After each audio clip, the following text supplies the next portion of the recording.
नमस्कार, मी रीना ठाकूर कोकणशाहीच्या दिवसभराच्या बातम्या या विशेष बुलेटिन मध्ये स्वागत करते।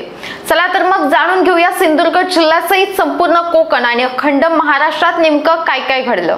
देवगड निपाणी राज्यमार्गावरील राधानगरी तहसील कार्यालयाजवळील ब्रिटिशकालीन पुलाच्या दोन्ही बाजू खचल्यात, तरीही धोकादायकरित्या वाहतूक सुरू असून संभाव्य धोका उद्भवण्यापूर्वी सार्वजनिक बांधकाम विभागाने खबरदारीचे उपाय करण्याची मागणी मनसेचे तालुका अध्यक्ष राजेंद्र चव्हाण व भाजपचे तालुका उपाध्यक्ष डी.जी. चौगुले यांनी केली।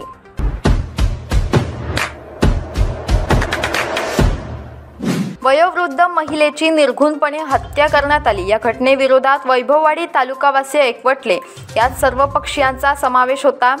येथील शहरात जोरदार घोषणाबाजी करीत या घटनेच्या विरोधात निषेध मोर्चा काढला। त्यानंतर पोलीस निरीक्षकांची भेट घेत संशयित आरोपीस अधिकाधिक शिक्षा व्हावी अशी मागणी करण्यात आली।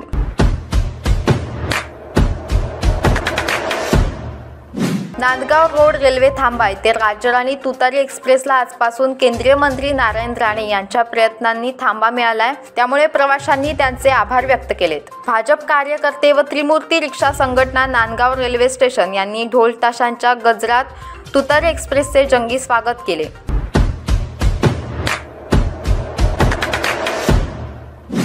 केंद्रीय माध्यमिक शिक्षण मंडळाने केंद्रीय शिक्षक पात्रता परीक्षा CTET यंदा ऑफलाईन पद्धतीने घेण्याचा निर्णय घेतलाय। येत्या 20 ऑगस्ट रोजी OMR उत्तरपत्रिका असलेली परीक्षा होणार असून प्रवेशपत्र उपलब्ध करण्यात आलंय।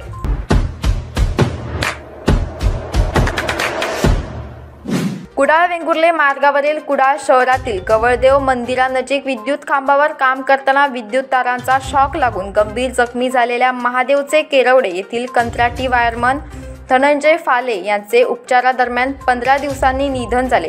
त्यामुळे कंत्राटी कामगार व गावावर शोककळा पसरली आहे।